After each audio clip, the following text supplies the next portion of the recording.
Alhamdulillahirabbil alamin wa afdhalus salati wa atammut taslimi ala sayyidina Muhammad asyrafil anbiya wal mursalin wa ala alihi wa sahbihi ajma'in. Subhanaka la ilma lana illa ma 'allamtana innaka antal alimul hakim. La haula wa la quwwata illa billahil aliyyil azim. La haula wa la quwwata illa billahil aliyyil azim.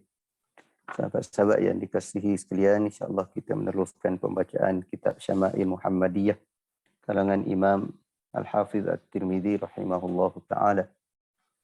Kita meneruskan bab ma ja'a fi sifati khubzi Rasulillah sallallahu alaihi wasallam.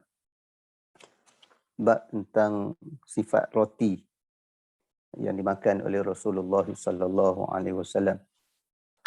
Aisyah radhiyallahu anha meriwayatkan ma syabi'a ali Muhammadin sallallahu alaihi wasallam min khubzi sya'iri yaumaini mutatabi'aini hatta qubida Rasulullah sallallahu alaihi wasallam.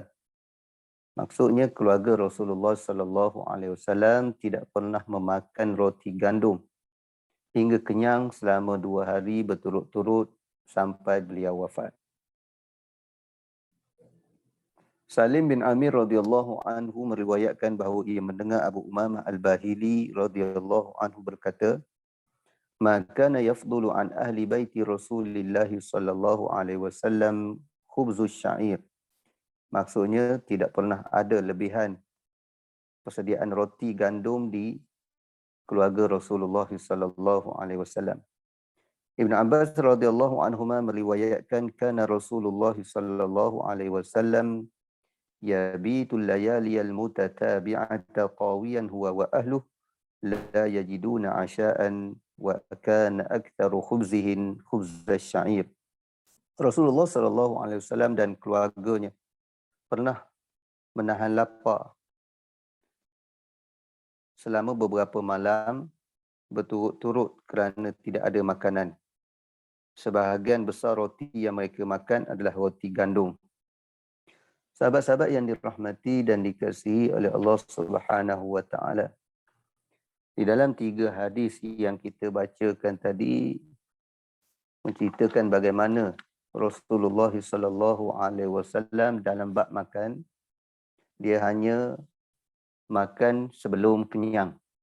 Makan ketika lapar dan berhenti sebelum kenyang. Sebab itulah disebut ma syabi'a al Muhammadin min khubzis sya'ir.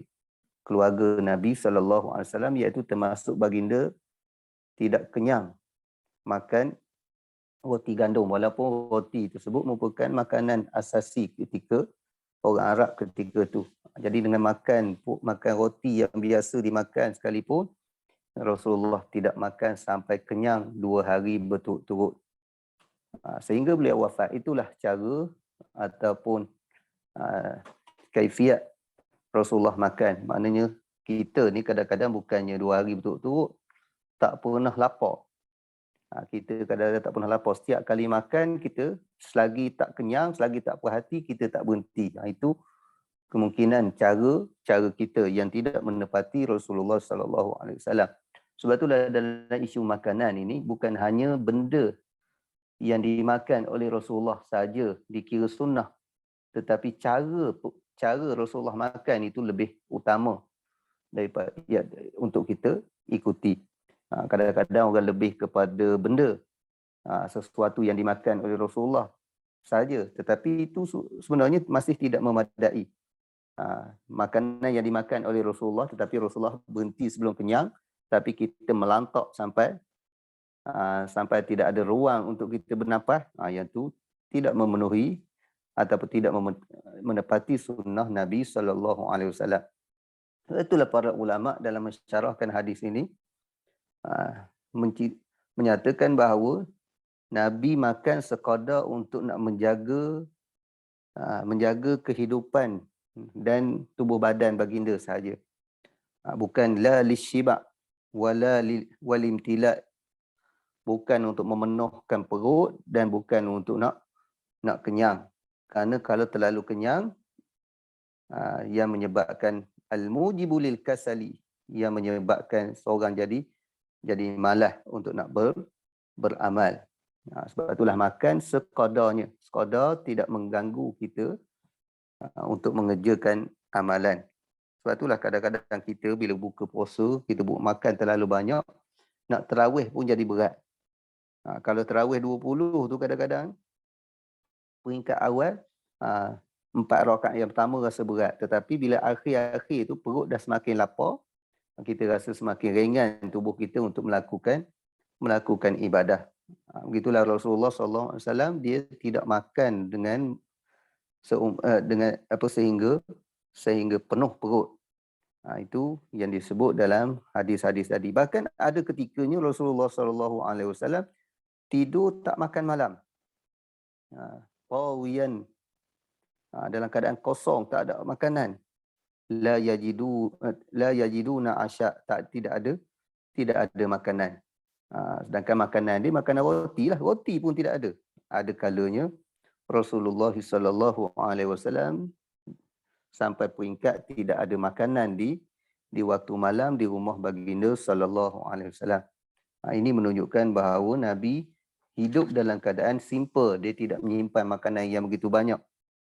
Kita biasanya kita simpan makanan yang begitu banyak, dengar makanan kurang sikit baru ni macam-macam dah orang gelabah. Ada beli barang dengan stok yang begitu banyak macam-macam kita ni. Tetapi Rasulullah SAW cukup simple kehidupan dia. Dia tidak menyimpan makanan sebagaimana yang kita baca tadi. Sahal bin Sa'ad radhiyallahu anhu meriwayatkan bahawa seorang pernah bertanya kepadanya,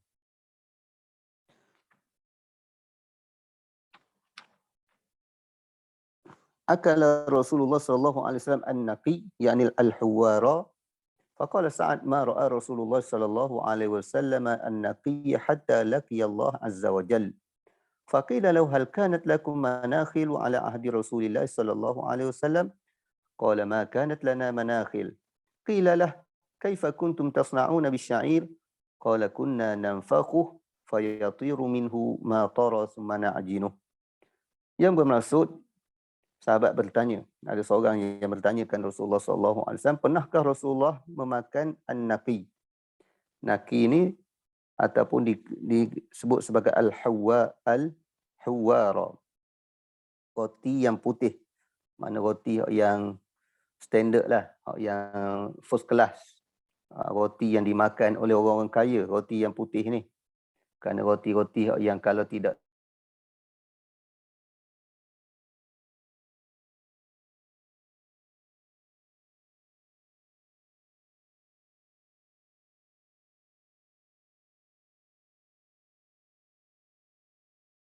dia cukup cermat dan menggunakan gandum yang terpilih.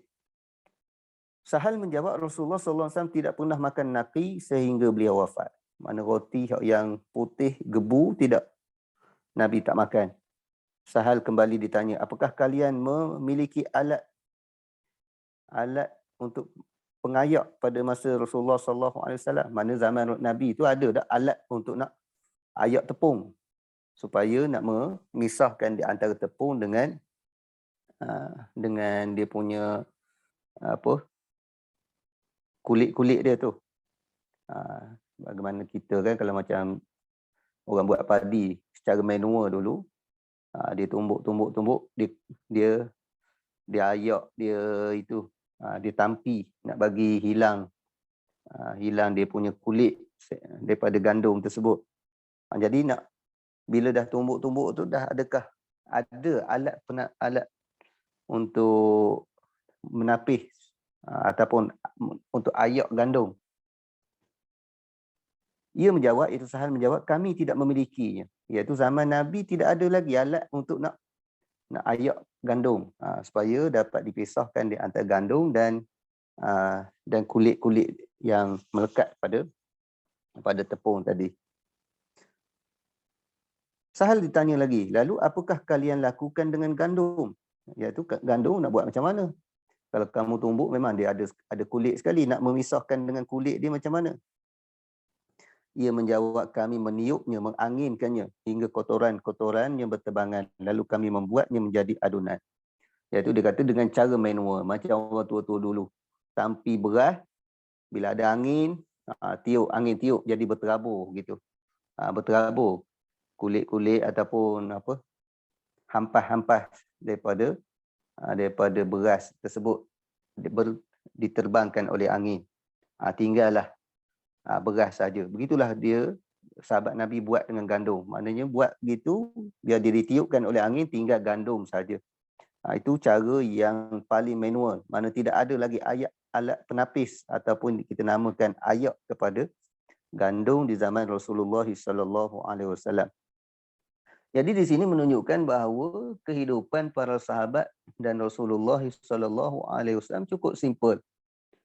Cukup simple, tidak ada lagi alat-alat untuk nak mengayak gandum, tetapi gandum dia dipisahkan dengan kulit ataupun dengan sisa-sisa kotoran dia, dengan sisa-sisa kulit dia dengan cara menganginkannya. Itu sahaja yang mereka lakukan. Bila cara begitu, cara manual gitu, sudah pastilah tidak sepenuhnya sempurna. Berbeza dengan kalau kita ayak. Dengan ayak dia lebih sempurna lagi. Hanya yang turun ke bawah, hanya tepung yang betul-betul tidak ada sebarang campuran dengan kulit dan lain-lain. Jadi bila sebut an-naqi di sini ataupun al-hawara, sejenis roti yang putih, mana Nabi tak pernah makan. Sehingga wafat Nabi SAW, Nabi tak pernah makan roti yang paling kelas sekali, roti yang paling standard sekali di zaman itu. Sebab itulah kalau kita nak ikut sunnah Nabi SAW dalam isu pemakanan, kita jangan terlalu teruja sangat bila ada makanan-makanan yang viral.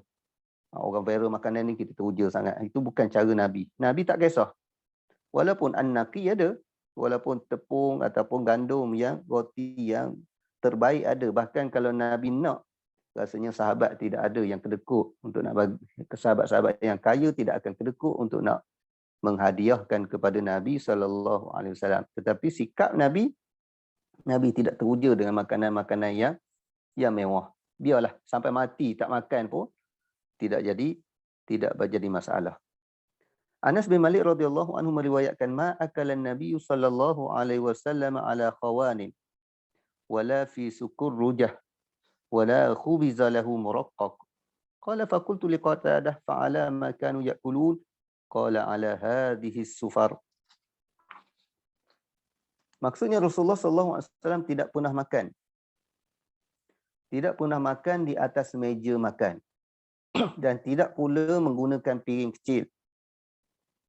Beliau tidak pernah dihidangkan dengan roti yang halus. Mana roti yang Nabi makan, roti jenis roti kasar-kasar je. Tepung dia tidak diayak sebagaimana yang kita baca tadi. Salah seorang perawi, Yunus berkata, saya bertanya kepada Qatadah, lalu di manakah mereka makan? Ia menjawab, di atas sufrah-sufrah. Iaitu kulit atau kain yang dihamparkan semacam ini. Maknanya atas sufrah je Nabi makan. Jadi dalam hadis ini menceritakan bahawa Nabi tak makan di atas meja makan. Dan Nabi juga tak menggunakan piring-piring kecil. Kerana di zaman Nabi SAW sudah menjadi adat pembesar-pembesar. Mereka makan atas meja. Orang-orang awam, majoriti masyarakat tak makan di atas meja ni. Atas meja tu melambangkan kekayaan dan kesombongan. Begitulah juga menggunakan piring-piring yang kecil. Ni isi kurma, ini isi buah, piring-piring yang banyak. Dah kan? Zaman Nabi, isi atas sufrah sekaligus. Buah ke apa ke, isi atas sufrah. Begitu sahaja. Jadi, ini keadaan yang ada di zaman Rasulullah SAW. Cuma isu ini Imam Al-Bajuri dalam Syarah Mawahib Laduniyah, dia menyebut bahawa makan dengan menggunakan meja ni benda yang budaya yang baru. Kalau zaman dulu makan atas meja ni satu keadaan, satu sikap bagi pembesar-pembesar saja, bagi orang kaya saja, bagi orang yang menunjukkan kesombongan. Sebab itulah Nabi tidak suka berlagak ataupun tidak pernah berlagak macam orang kaya. Tidak pernah sombong Nabi. Nabi memilih kehidupan seumpama orang biasa je. Biasa orang ramai tak makan atas meja, jadi Nabi pun tak makan atas meja. Jadi Imam Bajuri kata, kalau zaman sekarang ni, perkara ni dah jadi berleluasa. Makan atas meja ni dah jadi berleluasa, tidak lagi melambangkan kesombongan, tidak lagi melambangkan kekayaan. Jadi hukumnya tidak jadi suatu kesalahan. Jaiz. Dengan syarat bukannya untuk sombong. Mana kalau beli meja makan biasa, kita dah biasa gitu. Sekarang ni boleh katakan majoriti masyarakat kita makan dengan duduk dekat letak makanan di atas meja. Itu suatu adat yang tidak menyalahi sebenarnya. Tetapi dengan syarat sebagaimana yang disebut oleh Imam Al-Bajuri kata, dengan syarat tidak sombong. Biasa kalau setakat makan kat meja makan tu tidak lagi melambangkan sombong. Nak sombong apa? Kerana orang lain ada meja belaka. Majoriti ataupun kebiasaan orang makan atas meja. Jadi tidak lagi melambangkan sombong, jadi ia harus sebagaimana yang disebut oleh Imam Al-Bajuri. Jadi Nabi tak makan atas meja kerana zaman itu. Ini dikatakan adat mahkamah, adat yang menghukum. Sebagai syiar orang kaya, syiar bagi orang-orang yang sombong, syiar bagi bangsawan-bangsawan, orang-orang yang berjawatan tinggi, makan atas meja. Orang bawah tak makan di bawah je.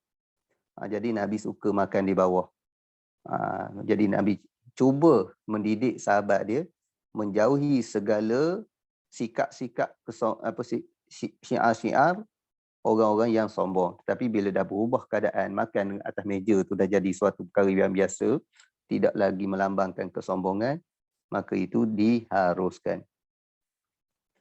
Kemudian Masruq bin Al-Ajda' rahimahullahu ta'ala meriwayatkan, dakhaltu ala Aisyah radhiyallahu anha fada'at li bi ta'amin wa qalat ma ashba'u min ta'amin fa asha'u an abkiya illa bakaitu. Qala qultu lima? Qalat أذكر الحال الذي فارق عليها رسول الله صلى الله عليه وسلم الدنيا والله ما شبع من خبز ولحم مرتين في يوم. Maksudnya suatu hari saya mengunjungi Aisyah radhiyallahu anha. Kata Masruq bin Al-Ajda', seorang tabi'in. Mengunjungi Aisyah radhiyallahu anha, ia kemudian menghidangkan makanan dan berkata, ketika aku makan hingga kenyang,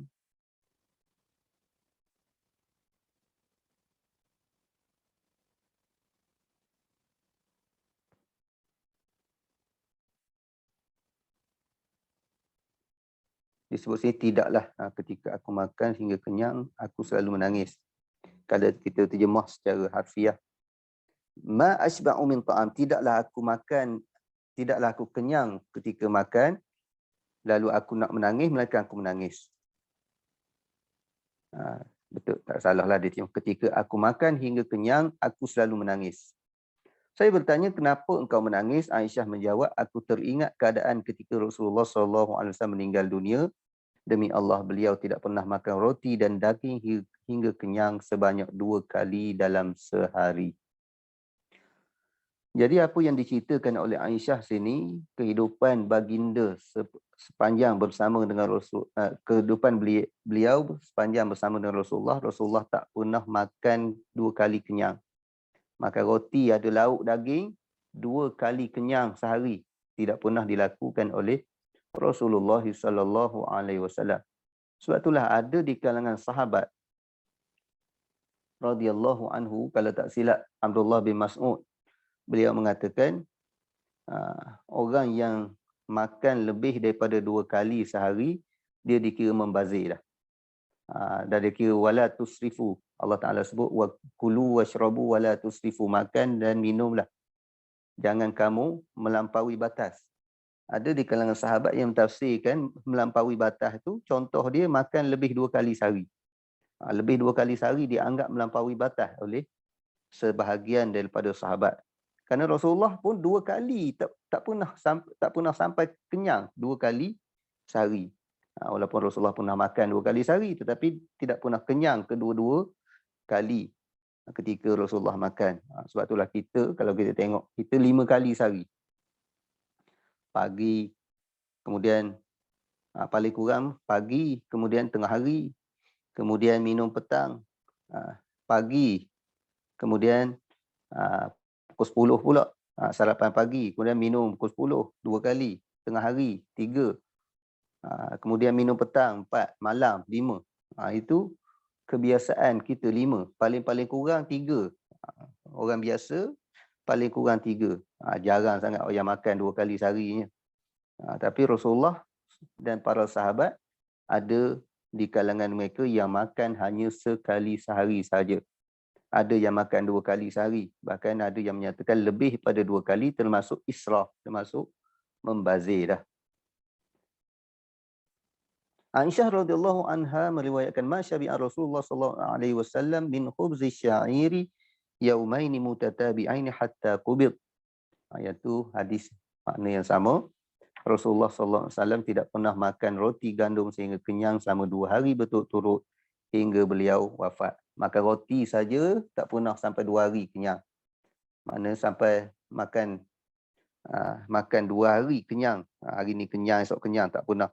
Dan makan dengan daging sekali, 2 kali makan, 2 kali kenyang pun tak pernah. Anas bin Malik radhiyallahu anhu meriwayatkan ma akala Rasulullah sallallahu alaihi wasallam ala khawanin wala akala khubzan muraqqaqan hatta mat.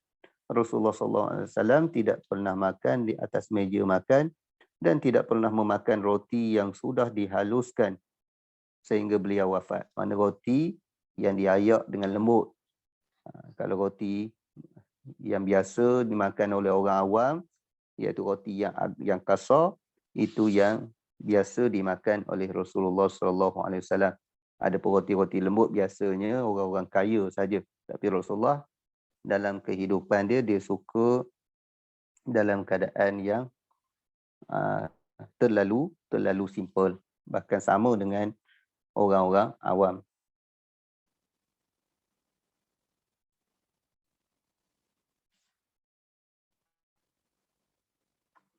Ya, habis sebab berkaitan dengan makan dengan roti Rasulullah sallallahu alaihi wasallam.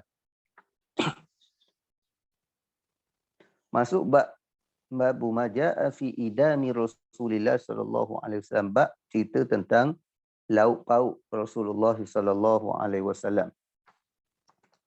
Aisyah radhiyallahu anha meriwayatkan anna Rasulullah sallallahu alaihi wasallam qala ni'mal idamul khal. Maksudnya Rasulullah bersabda lauk pauk, iaitu campuran daripada roti yang paling baik adalah cuka. Mana sebaik-baik lauk adalah cuka. Jadi hadis ini ada sebab urut dia. Sebab apa Nabi menyatakan sedemikian rupa. Dalam masalah sebab urut hadis ini ada 2 kisah. Ini kisah ni boleh kita jumpa dalam kitab Mustakhraj ala Asy-Syama'il. Kita tahu kitab-kitab Sahih Bukhari dan Muslim dia ada mustakhraj dia. Mustakhraj maknanya hadis yang dengan maksud yang sama ataupun yang hampir sama tetapi dengan jalur riwayat yang berbeza. Begitulah Syama'il ada dikarang oleh Syekh Rumari, Mustakhraj ala Syama'il. 2 jilid didatangkan hadis-hadis daripada Syama'il ini dengan riwayat, dengan jalur riwayat yang sanad yang berbeza, sanad lain. Ada sanad, kalau sini didatangkan riwayat hadis ni riwayat Tirmizi, Muslim, Ibnu Majah, didatangkan dengan riwayat-riwayat yang lain. Dalam riwayat lain ada menyatakan sebab urut. Kenapa Nabi menyatakan demikian? Sebab baik lauk adalah cuka. Adakah memang lauk yang terbaik adalah cuka? Mungkin sahabat-sahabat di kalangan ahli sains ataupun doktor, dia tak jumpa di mana kelebihan cuka yang sehingga dia dinobatkan sebagai lauk yang terbaik. Mungkin ada makanan-makanan lain yang lebih berkhasiat dan seumpamanya. Sebenarnya kenyataan Rasulullah sallallahu alaihi wasallam ini tidak boleh kita fahami semata tanpa kita mengetahui sebab urut dia. Kenapa Nabi mengeluarkan kenyataan begini? Ada dua riwayat. Yang pertama, kisah bagaimana Nabi dihidangkan oleh para sahabat makanan. Nabi ziarah rumah Jabir dan dihidangkan makanan, dan tidak ada makanan yang lain di rumah beliau melainkan roti dan cuka. Bila roti dan cuka sahaja ada, jadi untuk membasahkan roti, cuka. Daripada kosong, kering begitu roti, daripada roti yang tidak ada sebarang rasa, jadi nak bagi ada rasa sikit, cicahlah cuka ala-ala kadar. Jadi dalam keadaan begitu, Nabi melihat sahabat seolah-olah macam rasa bersalah. Kerana tidak ada makanan istimewa untuk dihidangkan kepada Rasulullah SAW. Jadi Nabi menjawab kepada sahabat yang menghidangkan tersebut, ni'mal idam al-khal. Sebaik-baik lauk adalah cuka. Jadi Nabi nak menenangkan keadaan ataupun nak jaga hati tuan rumah. Tuan rumah yang hidang dia, tak apa. Kalau bahasa kita tu mungkinlah. Kita bila kita hidang sesuatu kepada orang, kita kata, oh minta maaf lah. Kebetulan makanan tak ada. Dan tetamu datang dalam keadaan mengejut kita, tanpa persediaan apa, ni je yang ada, biskut kering je ada, bagi contohnya. Jadi tetamu yang menjaga adab, dia akan jawab, oh biskut kering yang aku sukanya, biskut kering yang paling aku minat. Sebenarnya perkataan itu untuk nak menjaga hati. Sebab itulah disebut di dalam syarah Qasim Nuri, dia kata tatyiban liqalbi man qaddamah. Qalahu sallallahu alaihi wasallam, hadza tatyiban liqalbi man qaddamah, untuk nak jaga hati orang yang menghidangkan kepada Nabi. La tafdilan lahu ala ghairi, bukan nak bagi tahu bahawa cuka tu adalah makanan dan lauk yang terbaik lebih daripada yang lain. Makna bukan nak bagi tahu khasiat dia banyak, khasiat dia terbaik berbanding dengan lauk lain, tidak. Tetapi nak jaga hati. Begitulah Nabi SAW. Dan yang keduanya, Aisyah sendiri. Nabi pergi balik rumah, Nabi dihidangkan oleh Aisyah roti dan cuka sahaja. Jadi bila Nabi tanya, ada tak makanan lain? Dia kata tidak ada. Tidak ada makanan lain. Lalu Rasulullah pun menyatakan ni'mal idam al-khal. Sebaik-baik makanan adalah cuka. Kerana apa? Kerana nak jaga hati isteri. Kalau tak jaga hati isteri, apa? Kalau orang-orang setengah orang, dia akan petikai, tak ada makanan lain. Mu tak pandai masak. Ataupun tak cari. Ngapa tak bagi tahu awal-awal? Tu bagi suami-suami yang setengah-setengah sikap suami, selalu menyalahkan isteri. Tapi Nabi tak kisah. Tak ada apa, ni lah, tak apalah. Cuka pun jadi, cuka pun terbaik, Nabi kata. Jadi isteri yang menghidangkan kepada Rasulullah SAW rasa puas hati. Itu bagaimana contoh Nabi nak jaga perasaan isteri dan juga perasaan para sahabat. Kerana tak semua sahabat mampu untuk menghidangkan makanan yang sedap-sedap kepada Rasulullah SAW. Tetapi semua sahabat inginkan keberkatan daripada Rasulullah. Nak kalau boleh Rasulullah datang ke rumah dia, nak. Tapi mereka hanyalah menghidangkan apa yang mereka mampu saja. Kalau Rasulullah memilih makanan, jadi susah. Susah orang terfikir, Rasulullah nak datang ni mesti kena ada ni, mesti ada ni, mesti ada ni. Jadi susah. Dari sudut protokolnya. Sebab itulah tuan-tuan, kadang-kadang kita tengok pembesar-pembesar kita zaman sekarang ni kadang-kadang lebih banyak menyusahkan rakyat berbanding dengan menjaga hati rakyat. Dia nak datang makanan mesti begini, mesti ini, mesti standard dia begini, mesti. Tak boleh buat lebih-lebih kurang saja. Itu menyusahkan rakyat dan bercanggah dengan sikap Rasulullah SAW. Dalam riwayat Abdullah bin Abdul Rahman, lafaz hadis ini berbunyi, ni'mal udmu awil idamu al-khallu. Ni'mal udumu awil idamu al-khallu.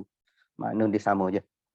An-Nu'man bin Bashir radhiyallahu anhu meriwayatkan, "Alastum fi ta'amin wa syarabin ma syi'tum?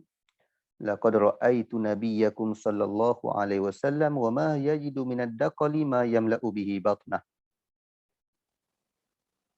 An-Nu'man bin Bashir berkata, bukankah kalian boleh makan, minum sesuka hati kalian?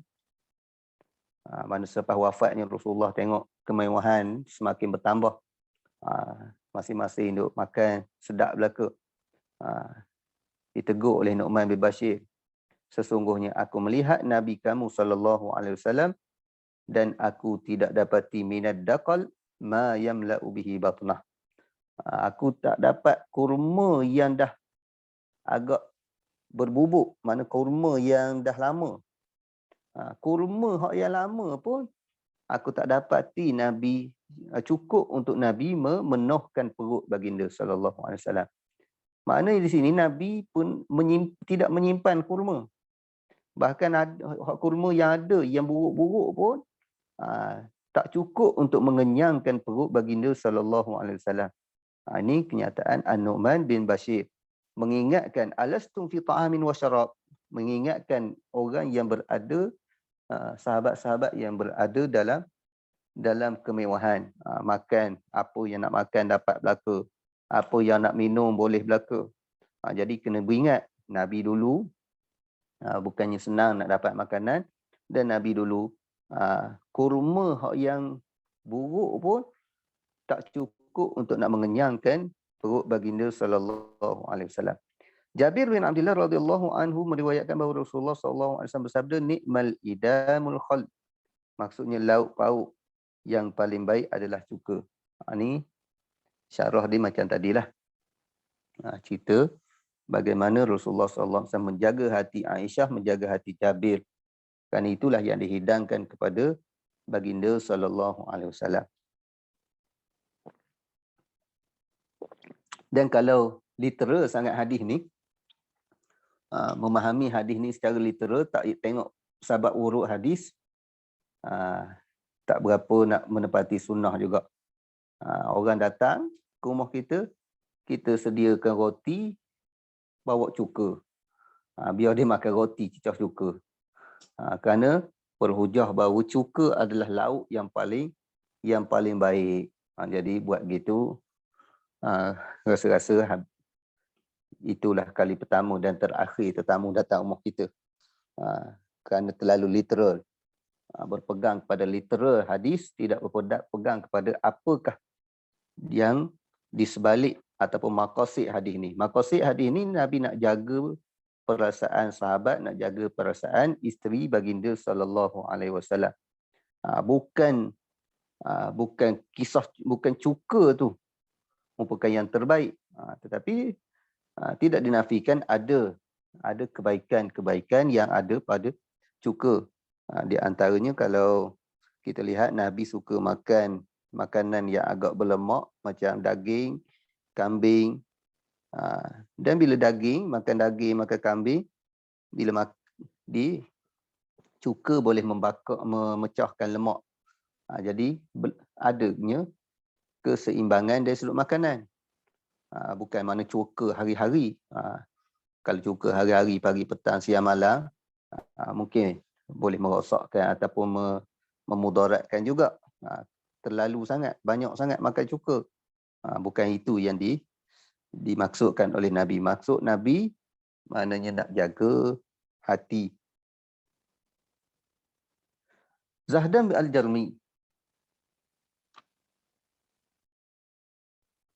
berkata, kunna inda Abi Musa al-Ash'ari fa'utiya bilahmi dajaj. Fatanaha rajulun minal qawmi faqala malak. Faqala inni ra'aituha ta'kulu syai'an natinan. Fahalaftu alla akulaha. Qala udnu fa inni ra'aitu Rasulullah sallallahu alaihi wasallam ya'kulu lahmad dajaj. Satu hari kami bersama dengan Abu Musa al-Ash'ari, lalu dihidangkan kepada kami daging ayam. Ada seorang di kalangan kaum, di kalangan orang ramai datang menjauhi makanan tersebut. Lalu dia Abu Musa tanya, kenapa kamu? Dia kata, aku melihat ayam ini makan sesuatu yang kotor. Memakan makanan yang kotor. Syai'an natinan. Lalu aku bersumpah aku tak nak makan. Tengok ayam, dia makan bukan milih. Dekat kotoran-kotoran pun dia catuk semacam. Lalu Abu Musa kata, mari dekat dengan kami. Hampiri dengan kami. Sesungguhnya aku melihat Rasulullah SAW memakan daging ayam. Jadi di sini menunjukkan bahawa di antara makanan yang pernah dimakan oleh Rasulullah iaitu ayam.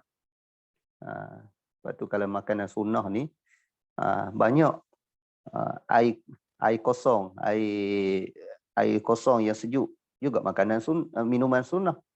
Tak perlulah minuman sunnah yang mahal-mahal. Macam-macam. Sebab itulah kita nak mengamalkan sunnah terlalu terbuka. Makan ayam. Kita tahu ayam Rasulullah pernah makan. Itu adalah di antara makanan sunnah. Cuma kadang-kadang makanan sunnah ni dijadikan dijadikan iklan untuk melariskan makanan. Melariskan jualan je. Jangan pula lepas pada ni orang jual ayam dia tulis makanan sunnah. Jualan makanan sunnah. Tengok apa? Tengok ayam saja. Jadi kena marah dah orang lah. Sebenarnya nak marah pun tak patut juga. Sebab memang Nabi pernah makan ayam. Cuma ada satu isu berkaitan dengan ayam ini yang dinamakan isu jallalah. Jallalah ni ayam yang terlalu banyak makan kotoran sehingga bau kotoran melekat pada daging dia. Itu ayam yang dinamakan jallalah. Ayam yang seumpama ni yang difatwakan oleh ulama-ulama mazhab Syafi'i makruh kita makan. Makruh kita makan. Kerana dia makan kotoran yang menjejahkan daging dia. Kalau ayam-ayam biasa ni makan kotoran, sekejap makan padi, sekejap makan lebihan nasi, sekejap makan itu, makan ikut dan sekali, biasanya daging dia tidak bau busuk. Tetapi kalau ayam yang memang semata-mata makan bangkai saja, sebagai contohnya, bangkai saja ni makanan dia, tidak makan benda-benda yang lain, jadi mungkin menjejaskan daging dia sehingga ada bau pada daging dia, bau busuk tersebut melekat pada daging dia. Itu dinamakan jallalah. Mengikut mazhab Syafi'i makruh kita makan. Tapi kalau setakat kita tengok ayam ni pernah makan kotoran, pernah makan di tempat yang najis, mencari sisa-sisa makanan dalam air yang kotor, itu tidak jadi masalah. Sebagaimana sahabat ni dia mula-mula dia rasa jijik, tetapi Abu Musa al-Asy'ari menyatakan Rasulullah pun makan. Dan ketika itu ayam memang kita tidak jamin kita pelihara ayam tu sehingga dia tak makan benda-benda kotoran. Memang ghalibnya kebiasaannya ayam terlibat juga dengan memakan perkara benda-benda yang kotor. Walaupun dia makan kotor tapi tidak menjejaskan dia punya daging, maka hukumnya harus. Kalau menjejaskan daging, maka barulah dihukumkan makruh dan dinamakan jallalah. Kalau nak tengok perbahasan bab ni, boleh buka dalam kitab fiqh bab jallalah.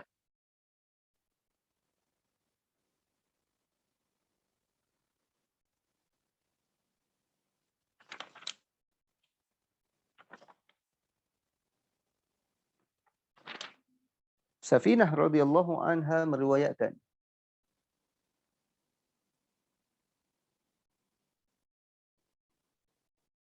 radhiyallahu anhu, Safinah ni lelaki, meriwayatkan daripada ayahnya.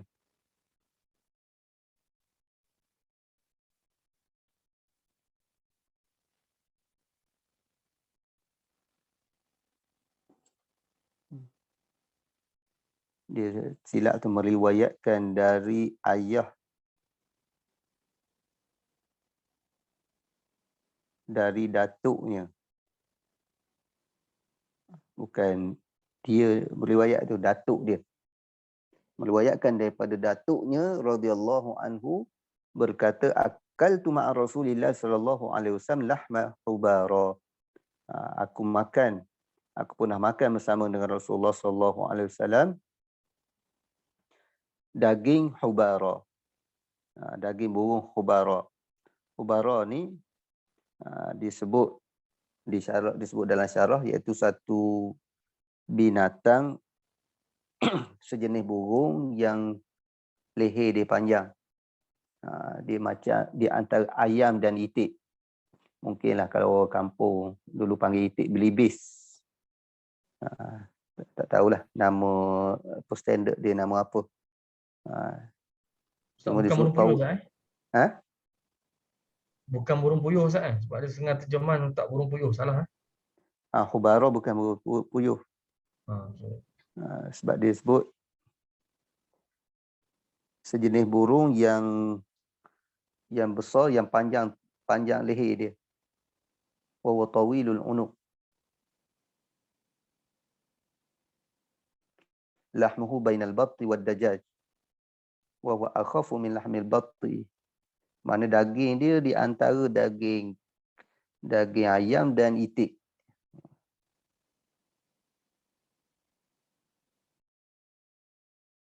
Sejenis burung yang leher panjang ni. Ini di antara yang pernah dimakan oleh Rasulullah sallallahu alaihi wasallam. Kalau katakan burung puyuh bukan leher panjang. Burung puyuh bukannya hubara. Tak tahulah. Macam burung unta, tapi kalau burung unta dia sebut sini burung yang terbang laju. Burung unta tak laju pula terbang.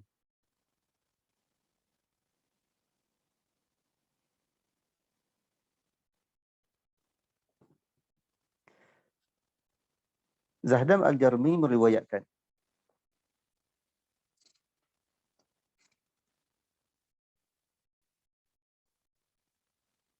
kunna inda Abi Musa al-Ash'ari qala faqaddamahu ta'amahu wa qaddama fi ta'amihi lahma dajajin wa fil qaumi rajulun min bani Taymillah ahmaru ka'annahu maula qala falam yadnu faqala lahu Abu Musa udnu fa inni ra'aitu Rasulullah sallallahu alaihi wasallam akala minhu faqala inni ra'aituhu ya'kulu syai'an faqadirtuh fahalaftu alla at'amahu abada.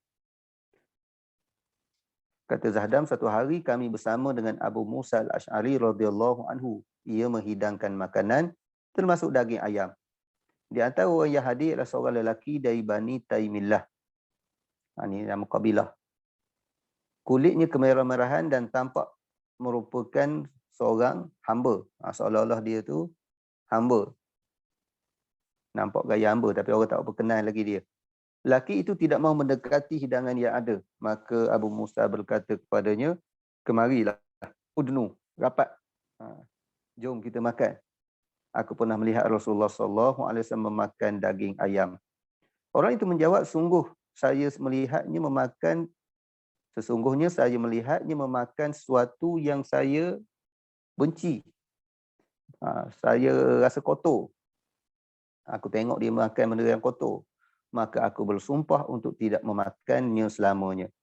Jadi dia tak nak makan kerana dia tengok binatang ayam ni makan makanan yang kotor.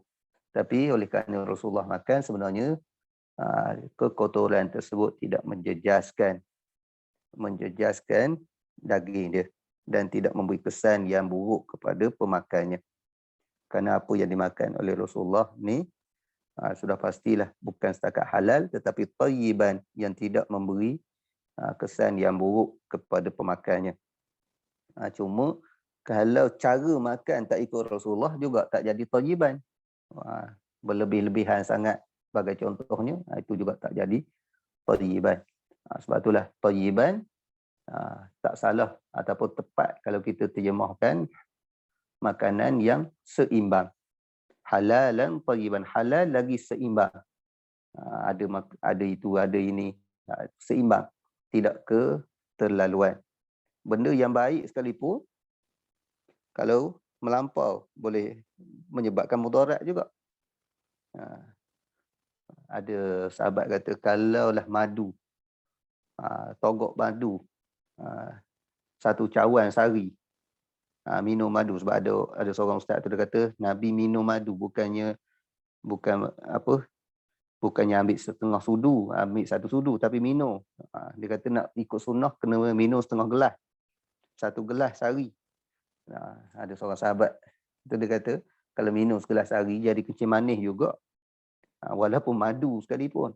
Sebab itulah thayyiban dia kena seimbang, tidak melampau dia sebut makan. Walaupun itu disebut dalam Quran madu, tetapi melampau juga mungkin boleh memudaratkan. Jadi ayam dimakan oleh Rasulullah sallallahu alaihi wasallam. Kemudian Abu Asid meriwayatkan bahawa Rasulullah sallallahu alaihi wasallam bersabda, "Kulu zait waddahinu bih fa innahu min syajaratin mubarakah." Makanlah minyak zaitun dan manfaatkanlah dia sebagai minyak. Sesungguhnya zaitun berasal daripada tumbuhan yang diberkati. Mana pokok zaitun pun pokok yang diberkati oleh Allah Subhanahu wa taala. Allah Taala bersumpah wattin wazaitun. Pokok tin dan zaitun. Dan pokok zaitun ini banyak di negeri Syam. Di negeri yang agak sejuk. Di Syam, iaitu Syria, Palestin. Inilah tempat yang paling banyak pokok zaitun. Umar bin Al-Khattab radhiyallahu anhu meriwayatkan bahawa Rasulullah sallallahu alaihi wasallam bersabda, "Kulu zaita waddahinu bih fa innahu min syajaratin mubarakah." Dengan lafaz yang sama seumpama hadis Abu Usaid tadi. Abu Asid. Jadi Nabi suruh makan minyak zaitun kerana ada keberkatan. Dan minyak zaitun dikatakan minyak yang kurang pada kolesterol dia berbanding dengan minyak yang lain. Itu antara kelebihan minyak zaitun lah. Lebih daripada tu sahabat tahulah. Cuma dalam hadis ni nak bagi tahu Nabi pun memerintahkan supaya ataupun Nabi pun mencadangkan agar kita menggunakan minyak zaitun untuk makan dan juga guna minyak zaitun untuk jadikan minyak rambut.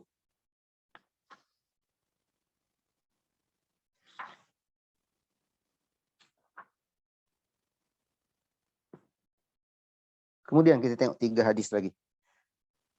Tadi zaitun. Kan Anas bin Malik radhiyallahu anhu meriwayatkan kan Nabi sallallahu alaihi wasallam yu'jibuhu dubba fa utiya bi ta'amin aw du'an yalah fa ja'altu atatabba'u fa ad'ahu baina yadayhi lima a'lamu annahu yuhibbu. Rasulullah sallallahu alaihi wasallam seorang yang menyukai buah labu. Dubba, labu ataupun labu air. Setiap kali dihidangkan makanan ataupun diundang dalam jamuan makan, saya, kata Anas, suka menghidangkan buah labu di hadapannya. Kerana saya tahu bahawa Nabi menyukainya. Jadi makanan yang disukai oleh Nabi, Anas bin Malik yang menjadi khadam kepada baginda, dia suka hidangkan kepada Nabi. Antaranya makanan buah labu. Cuma dia tak sebut sini di dalam hadis ni macam mana cara mereka masak labu. Jabir radhiyallahu anhu meriwayatkan dakhaltu ala Nabi sallallahu alaihi wasallam fara'aitu 'indahu dubba'an yuqatta. Faqultu ma hadha qala nukaththir bihi ta'amana. Maksudnya suatu hari saya menemui Rasulullah sallallahu alaihi wasallam dan melihat buah labu dipotong-potong. Saya bertanya, mengapa buah ni dipotong-potong? Jabir tak tahu lagi buah tu nak buat apa. Beliau menjawab, untuk memperbanyakkan makanan kita. Macam-macam makanan. Maknanya labu pun boleh dicampur dengan makanan yang lain untuk untuk agar makanan tersebut jadi banyak. Anas bin Malik radhiyallahu anhu meriwayatkan inna khayyatan da'a Rasulullah sallallahu alaihi wasallam li ta'amin sana'a. Qala Anas fadhahabtu ma'a Rasulillah sallallahu alaihi wasallam ila dhalika at-ta'am. Faqarraba ila Rasulillah sallallahu alaihi wasallam khubzan min sya'ir wa maraqan fihi dubba'un wa qadid. Qala Anas fara'aitu an-nabiy sallallahu alaihi wasallam yatatabba'u ad-dubba'a hawali al-qas'ah falam azal uhibbu ad-dubba'a min yaumi idh. Maksudnya seorang tukang jahit mengundang Rasulullah SAW dalam jamuan makan yang hidangannya dibuatnya sendiri. Anas berkata, saya pergi menemani Rasulullah SAW ke undangan itu. Kepada Rasulullah SAW, tuan rumah menghidang roti yang dibuat dari gandum serta kuah berisi labu. Khubzan min sya'irin wa maraqan fihi dubba'un wa qadid. Yang ada labu dan qadid ni daging yang al-lahmul mumallah, daging yang telah diisi garam. Panggil daging apa? Daging Awet bukan tak? Daging yang isi garam. Yang dia awet ke macam mana? Daging yang apa? Kalau macam ikan tu, ikan kita isi garam buat pekasam. Daging pekasam lah lebih kurang. Tapi dia buat al-lahmul mumallah mujaffaf, yang kering. Maknanya dia isi garam, dia jemur. Daging salai lah lebih kurang. Sebab daging salai memang diisi garam dulu kan. Daging yang diisi garam kemudian dijemur. Jadi makan labu dan daging. Saya melihat beliau mencari-cari labu dalam mangkuk. Maknanya cari dalam mangkuk tersebut. Ya tatabba'ud dubba'. Nabi cari-cari lagi labu. Cari. Maka sejak itu saya menyukai labu. Ini antara makanan yang dimakan oleh Rasulullah SAW. Jadi di sini kita dapati makanan yang dimakan oleh Rasulullah yang pertama al-khubz, roti yang kita baca hari ini. Kemudian lauk dia al-khal, cuka. Kemudian ad-daqal. Daqal kurma, walaupun dah agak kurma lama, kurma yang hampir-hampir nak rosak, yang dah kering. Kemudian ayam. Kemudian daging hubara, burung hubara. Kemudian zaitun. Kemudian ad-duba', labu. Inilah labu. Kemudian ada satu lagi qadid, daging yang dikeringkan, dan daging salai lah kita kata. Daging salai. Ini antara makanan yang pernah dimakan oleh Rasulullah SAW. Kemudian insya-Allah bab makanan ni banyak lagi, kita sambung pada masa-masa yang akan datang. Wallahu a'lam. Ada soalan boleh? Soalan boleh? Sila. Sila. Soalan berkaitan dengan dua benda. Yang pertama Ustaz, kadang-kadang ada setengah orang dia jijik nak makan sesuatu tapi dia tak menghina makanan tersebut sebab makanan tu sunnah atau pernah dimakan oleh Nabi, tapi dia tak lalu dalam kes ni. So yang itu yang kira dia berdosa ke tidak Ustaz dalam kes tu? Dia tak menghina, cuma dia rasa macam tak berapa selesa nak makan. Dia mungkin akan guna hadis dhab tu pula kan. Boleh Ustaz macam tu? Jadi makanan yang pernah dimakan oleh Nabi SAW, kalau kita tak nak makan, tak ada masalah. Tak jadi berdosa lah. Syarat jangan hina. Okey, kalau kita jangan hina makanan. Jangan hina. Yang kedua Ustaz, makanan yang tak dimakan oleh Nabi, contoh ikan keli kan. Ada setengah orang dia jijik dengan ikan keli. So dia macam benda tu halal tapi dia jijik pasal isu dia kata ikan keli ni banyak makan benda kotoran apa semua. Jadi dalam kes ni macam mana Ustaz? Dia makanan yang itu dia termasuk dalam jalalah. Kalaulah dia menjejaskan daging dia. Tak semestinya ayam saja. Contoh makanan ikan keli yang dipelihara dalam satu kolam yang kecil, kemudian kadang-kadang orang bagi makanan kotoran bagi makan perut ayam, tak ada. Memang kadang-kadang bau ikan tu terjejas. Kalau sampai bau terjejas tu dia jadi jalalah. Bila jadi jalalah, dia hukumnya makruh mengikut mazhab Syafi'i. Walaupun ada sebahagian ulama yang mengharamkan. Sebab itulah kalau katakan binatang yang Nabi tak makan tapi halal, kita tak nak makan, tak jadi masalah. Kita rasa jijik, rasa tak jadi masalah. Cuma jangan hina makanan. Jangan hina makanan, tu asas dia. Dan bagi ikan yang ada sengat ni, kalau tak silap, Syiah haram kan. Sebab itulah ada seorang dulu yang dikatakan seorang Syiah, bila orang jemput dia ke Pahang ni, jamu ikan patin, memang dia tak sentuh betul ikan patin. Memang tak pernah sentuh ikan patin, dia rela makan benda lain. Padahal menjadi favourite lah orang-orang yang luar ni boleh datang ke Pahang makan ikan patin. Tapi ada, memang orang duk anggap dia tu Syiah. Orang anggap dia Syiah, lepas tu bila jamu tu dia tetap tak makan. Sepatutnya bila orang tuduh dia Syiah, benda-benda yang Syiah tak makan tu dia makan lah. Ni membuktikan bahawa saya bukan Syiah.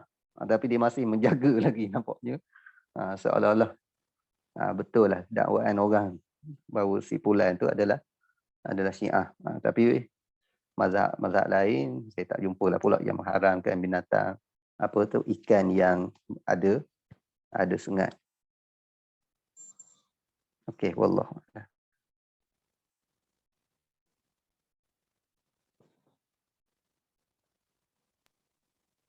Okey. Ada lagi soalan?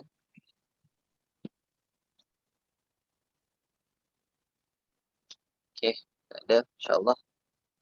Kita berhenti pada ini. Jazakallahu khairan jazak kepada Al-Fadhil Ustaz Khair Azmi. Jadi alhamdulillah atas penyampaian ilmu yang disampaikan, dan semoga semua mendapat ilmu yang bermanfaat yang kita kongsikan kepada para ulama semua, insya-Allah. Semoga dengan itu semua akan lebih mengenali khulqiyah dan khuluqiyah Rasulullah sallallahu alaihi wasallam yang lebih jelas.